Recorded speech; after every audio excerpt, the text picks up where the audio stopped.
കണ്ണുകൾ തുറന്ന് ഈ ദിവ്യകാരുണ്യത്തിൽ എഴുന്നള്ളിരിക്കുന്ന ഈശോയെ കാണാം.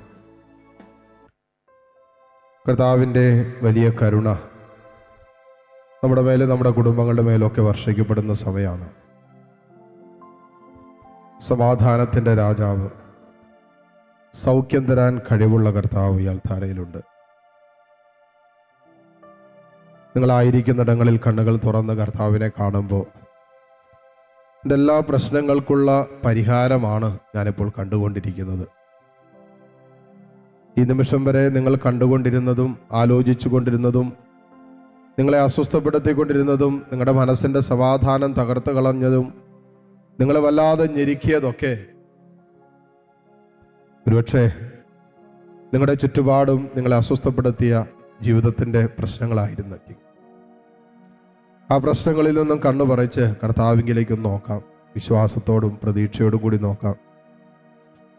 അവനെ നോക്കിയവരൊക്കെ പ്രകാശിതരായി എന്നല്ലേ സങ്കീർത്തകൻ പറഞ്ഞത്.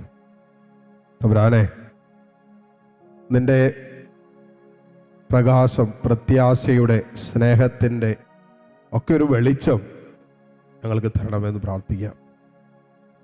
ഉണർന്ന് ചിന്തിക്കാൻ, ദൈവികമായി ചിന്തിക്കാൻ, ആത്മാവിൻ്റെ സ്വരം കേൾക്കാൻ, വിശുദ്ധ ജീവിതം നയിക്കാൻ കർത്താവിന് വെളിച്ചം തരണമെന്ന് പ്രാർത്ഥിക്കാം.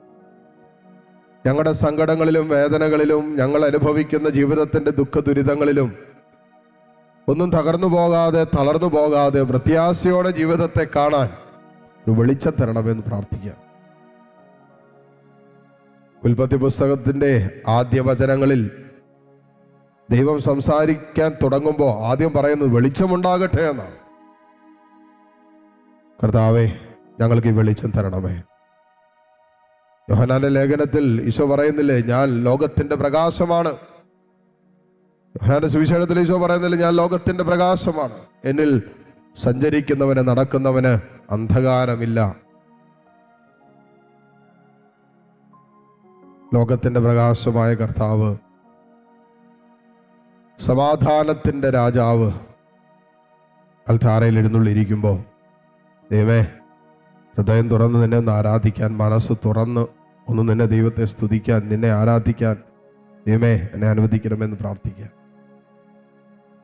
വിശ്വാസത്തോടും പ്രതീക്ഷയോടും കൂടെ അൾത്താരയിൽ എഴുന്നള്ളിയിരിക്കുന്ന ഈശോയെ ആരാധിച്ചുകൊണ്ട് നമുക്ക് ഒരുമിച്ച് പ്രാർത്ഥിക്കാം. പരിശുദ്ധ പരമ ദിവ്യകാരുണ്യ നാഥനായ ഈശോയ്ക്ക് ആരാധനയും സ്തുതിയും പുകഴ്ചയും ഉണ്ടായിരിക്കട്ടെ. നിങ്ങളുടെ ശാരീരികമായ അവസ്ഥ അനുവദിക്കുന്നത് പോലെ നിങ്ങൾക്ക് ഈ നിമിഷങ്ങളിൽ പ്രാർത്ഥിക്കാം. പ്രത്യേകമായിട്ട് കുടുംബത്തിലും ജീവിതത്തിലൊക്കെ സമാധാനമില്ലാത്ത ഏതെങ്കിലും മക്കളുണ്ടെങ്കിൽ, ഒരു സ്വസ്ഥതയോ സമാധാനമില്ല, അങ്ങനെ അവസ്ഥയിലൂടെ കടന്നു പോകുന്ന ആരെങ്കിലും ഈ ആരാധനയിൽ പങ്കുചേരുന്നുണ്ടെങ്കിൽ നിങ്ങളുടെ അവസ്ഥകളെ ഇപ്പോൾ കർത്താവിൻ്റെ സന്നിധിയിലേക്ക് കൊടുത്തു പ്രാർത്ഥിക്കുക. യെശയ്യാ പ്രവാചകന്റെ പുസ്തകം 26-ാം അധ്യായം 3 മുതലുള്ള വചനങ്ങൾ. യെശയ്യാ 26-ന്റെ 3 മുതലുള്ള വചനങ്ങളിൽ നാം വായിക്കുന്നുണ്ട്. അങ്ങയിൽ ഹൃദയമുറപ്പിച്ചിരിക്കുന്നവനെ അങ്ങ് സമാധാനത്തിൻ്റെ തികവിൽ സംരക്ഷിക്കുന്നു. വചനം പറയാണ്, അങ്ങയിൽ ഹൃദയമുറപ്പിച്ചിരിക്കുന്നവനെ അങ്ങ് സമാധാനത്തിൻ്റെ തികവിൽ സംരക്ഷിക്കുന്നു. അതായത് അതിൻ്റെ പൂർണ്ണതയിൽ, സമാധാനത്തിൻ്റെ പൂർണ്ണതയിൽ സംരക്ഷിക്കുന്നു. ആരെ? കർത്താവിൽ ഹൃദയമുറപ്പിച്ചിരിക്കുന്നവനെ. നമ്മുടെയൊക്കെ ഹൃദയം ഉറപ്പിക്കപ്പെട്ട് കിടക്കുന്നത് നമ്മൾ അനുഭവിക്കുന്ന പല പ്രശ്നങ്ങളുടെ മീതെയായതുകൊണ്ടും ഒരുപക്ഷെ നമ്മളെ ഈ ദിവസങ്ങളിലും നാളുകളിലൊക്കെ വല്ലാതെ അസ്വസ്ഥപ്പെടുത്തിക്കൊണ്ടിരുന്ന ജീവിത വിഷയങ്ങളുടെ മീതെയായതുകൊണ്ടും ഒരുപക്ഷെ ഹൃദയത്തിൻ്റെ സമാധാനവും സ്വസ്ഥതയും സന്തോഷമൊക്കെ നഷ്ടപ്പെട്ടു പോയിട്ടുണ്ടാകാം. നമ്മുടെ പ്രവാചകനിലൂടെ കർത്താവ് പറഞ്ഞത്, നിന്റെ ഹൃദയം കർത്താവിൽ ഉറപ്പിക്ക്. സമാധാനത്തിൻ്റെ രാജാവായ കർത്താവിൽ നിന്റെ ഹൃദയം ഉറപ്പിക്കുക. പറയണം, അവിടെ നിന്ന് നിന്നെ സമാധാനത്തിൻ്റെ തികവിൽ സംരക്ഷിക്കുന്നു. ഇത് കൂട്ടിച്ചേർക്കുകയാണ്, എന്തെന്നാൽ അവൻ അങ്ങയിൽ ആശ്രയിക്കുന്നു. കർത്താവിൽ എന്നേക്കും ആശ്രയിക്കുവിൻ. ദൈവമായ കർത്താവ് ശാശ്വതമായ അഭയശിലയാണ്.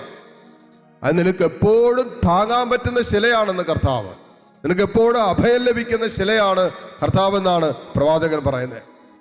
ഏതാനും നിമിഷത്തേക്കോ ഏതാനും മണിക്കൂർ നേരത്തേക്കുള്ള സഹായമല്ല, മറിച്ച് നിന്റെ ജീവിതത്തിന്റെ എല്ലാ വേളകളിലും, എല്ലാ അനുഭവങ്ങളിലും, എല്ലാ ജീവിതത്തിന്റെ സംഘർഷങ്ങളിലും സങ്കടങ്ങളിലൊക്കെ നിന്നെ സഹായിക്കാൻ കഴിവുള്ള സഹായശിലയാണ് കർത്താവ് എന്നാണ് പ്രവാചകനിലൂടെ പറഞ്ഞിരിക്കുന്നത്. കർത്താവേ, ഈ ആരാധനയിൽ പങ്കെടുക്കുന്ന ഒത്തിരി മക്കള് പലയിടങ്ങളിലിരുന്ന് കുടുംബമായൊക്കെ ഇരുന്ന് പ്രാർത്ഥിച്ചുകൊണ്ടിരിക്കുന്നവരുണ്ട്. കുടുംബത്തിൽ സമാധാനമില്ലാത്തവരുണ്ട്, സ്വസ്ഥതയില്ലാത്തവര്, എപ്പോഴും കലഹവും ഭിന്നതയും അസ്വസ്ഥതയും അസമാധാനമൊക്കെ ആയി കടന്നു പോകുന്ന ഒത്തിരി കുടുംബങ്ങളുണ്ട്, ഒത്തിരി ദാമ്പത്യങ്ങളുണ്ട്, ഒത്തിരി ബന്ധങ്ങളുണ്ട്. കർത്താവേ, കുടുംബങ്ങളിലേക്ക് നീ വാഗ്ദാനം ചെയ്ത സമാധാനം നിറയ്ക്കണമെന്ന് പ്രാർത്ഥിക്കുന്നു. അതിനായി ഹൃദയം കർത്താവിൽ ഉറപ്പിക്കാൻ, നിന്നിൽ ഉറപ്പിക്കാൻ തക്ക വിധത്തിൽ കർത്താവെ, എവിടെയാണോ ഇവരുടെ ഹൃദയം ഉറപ്പിക്കപ്പെട്ട് കിടക്കുന്നത് അവിടെ നിന്ന് കർത്താവിൽ ഹൃദയം ഉറപ്പിക്കാൻ തക്ക വിധത്തിൽ ഇവരെ നീ അനുഗ്രഹിച്ച് ഉയർത്തണമെന്ന് പ്രാർത്ഥിക്കുന്നു. വിടുതൽ നൽകേണ്ട ആവശ്യമുള്ള മക്കളാണെങ്കിൽ വിടുതൽ നൽകി ഇവരെ വീണ്ടെടുക്കണമെന്ന് പ്രാർത്ഥിക്കുന്നു. മനസ്സ് മുറിഞ്ഞും വേദനിച്ചും സ്വസ്ഥത നഷ്ടപ്പെട്ടും കഴിയുന്ന മക്കളുണ്ടെങ്കിൽ സൗഖ്യം നൽകി കർത്താവേ, നിന്റെ സ്നേഹത്തിൽ ഇവരെ വീണ്ടെടുക്കണമേ എന്ന് പ്രാർത്ഥിക്കുന്നു. അങ്ങയിൽ ആശ്രയിക്കുന്നവർക്ക് അങ്ങ് നിത്യമായ സഹായശിലയാണെന്ന് അങ്ങ് പറഞ്ഞല്ലോ. കർത്താവേ, ആശ്രയിക്കാൻ ആരൂരുമില്ലാത്ത മക്കളുണ്ട്, എങ്ങൊന്നും സഹായം കിട്ടാതെ വേദനിക്കുന്ന മക്കളുണ്ട്, പലയിടങ്ങളിൽ കൈനീട്ടിയിട്ടും പല വാതിലുകൾ നിരന്തരം കൊട്ടിയിട്ടും തുറക്കപ്പെടാത്തതിൻ്റെ ഭാരം പേറുന്നവരുണ്ട്. ഈശോയെ, ഇതാ നിന്നിൽ ആശ്രയിക്കാൻ നീ ഞങ്ങളെ പഠിപ്പിക്കണമേ, നിന്നിൽ വിശ്വാസമർപ്പിക്കാൻ നീ ഞങ്ങളെ പഠിപ്പിക്കണമേ. നീ നിലനിൽക്കുന്ന സമാധാനം ഞങ്ങൾക്ക് തരുന്നവനാണെന്ന് ഹൃദയം കൊണ്ട് വിശ്വസിച്ചേറ്റെടുക്കാൻ കർത്താവേ ഞങ്ങളെ സഹായിക്കണമെന്ന് പ്രാർത്ഥിക്കാം. കരങ്ങൾ 2 ദിവസങ്ങളിലേക്ക് ഉയർത്തിപ്പിടിക്കാം. നഷ്ടപ്പെട്ടു പോയതൊക്കെ തിരിച്ചു തരാൻ കഴിവുള്ള കർത്താവ് അൾത്താരയിലുണ്ട്. സമാധാനം നഷ്ടപ്പെട്ടു പോയോ, സ്വസ്ഥത നഷ്ടപ്പെട്ടോ, മനസ്സിൻ്റെ ശാന്തിയും സന്തോഷമൊക്കെ കെട്ടടഞ്ഞു പോയോ, ഈശോയ്ക്ക് തിരിച്ചു തരാൻ പറ്റും. നിന്റെ ഹൃദയം കർത്താവിൽ ഉറപ്പിച്ച് പ്രാർത്ഥിക്കേ. കർത്താവേ, ഹിതാ നിന്റെ സ്നേഹത്തിൽ ഹൃദയം ഉറപ്പിച്ച് പ്രാർത്ഥിക്കുന്ന മക്കള്, ഇവിടെ ഹൃദയത്തിൻ്റെ വേദനയും വ്യഥയൊക്കെ അറിയുന്ന തമ്പുരാനെ, ഇവിടെ കണ്ണുനീരും സങ്കടങ്ങളും നൊമ്പരങ്ങളൊക്കെ അറിയുന്ന ഈശോയെ, ഈ മക്കളോട് നീ ചേർന്ന് നിൽക്കണമേ, ഇവർക്ക് വേണ്ടത് നൽകണമേ. ഇവിടെ വേദനകളിൽ നീ ഇവരെ ആശ്വസിപ്പിക്കണമേ, ഇവിടെ സങ്കടങ്ങളിൽ നീ ഇവർക്ക് ആശ്രയമായി മാറണമേ എന്ന് പ്രാർത്ഥിക്കുന്നു. ഇവിടെ ഒറ്റപ്പെടലുകളിൽ ഈശോയെ കൂടെ നിൽക്കണമേ എന്ന് പ്രാർത്ഥിക്കുന്നു. കരങ്ങൾ ഈശോയിലേക്ക് നീട്ടിപ്പിടിച്ച് ഏതാനും നിമിഷം ദിവ്യകാരുണ്യത്തിൽ എഴുന്നള്ളിയിരിക്കുന്ന ആരാധനയ്ക്ക് യോഗ്യനായ കർത്താവിനെ നമുക്ക് ഒരുമിച്ച് ആരാധിച്ചു പ്രാർത്ഥിക്കാം. Hallelujah, hallelujah, hallelujah, hallelujah. ഈശോയെ ആരാധന, ആരാധന, ആരാധന, ആരാധന. ഈശോയെ ആരാധന, ആരാധന, ആരാധന, ആരാധന, ആരാധന. കർത്താവേ, നിന്നെ ഞങ്ങൾ ആരാധിക്കുന്നു. ഈശോയെ, നിന്നെ ഞങ്ങൾ സ്തുതിക്കുന്നു, സ്തുതിക്കുന്നു, സ്തുതിക്കുന്നു, സ്തുതിക്കുന്നു, മഹത്വപ്പെടുത്തുന്നു. കർത്താവേ, നിന്റെ സ്നേഹത്തിന് സാന്നിധ്യത്തിനൊക്കെ ഞങ്ങൾ നന്ദി പറയുന്നു. Hallelujah, hallelujah, hallelujah, hallelujah. ഈശോയെ ആരാധന, ആരാധന, ആരാധന, ആരാധന, ആരാധന, ആരാധന. Hallelujah, hallelujah, hallelujah, hallelujah, hallelujah, hallelujah. ഈശോയെ ആരാധന. കരങ്ങൾ കൂപ്പി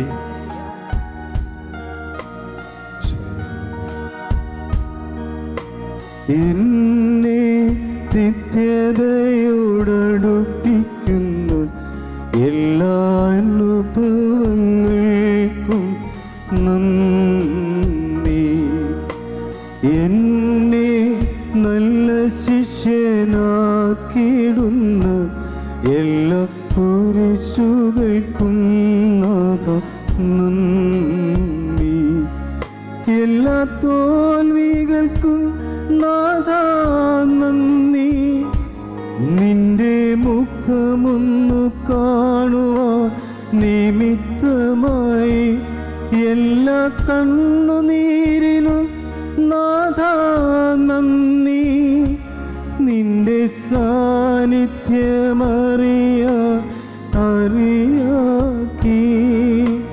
താഴ്വരയിൽ മുള്ളുകളിൽ പനിനീർപ്പൂ ചൂളയിൽ ചൂളയതിൽ പുന്നുപൂ പോ ഉയർച്ചയിലും താഴ്ചയിലും മരണത്തിലും ജീവനിലും നിൻ സാന്നിധ്യം മതി നാഥാ, നിൻ സാന്നിധ്യം മതി, നിൻ സാന്നിധ്യം മതി നാഥാ, നിൻ സാന്നിധ്യം മതി. ഈ നിമിഷങ്ങളിൽ ദിവ്യകാരുണ്യ ഈശോ നമ്മെ ആശീർവദിക്കുന്ന സമയമാണ്. Hallelujah, hallelujah, hallelujah. ഈശോയെ ആരാധന, ആരാധന, ആരാധന.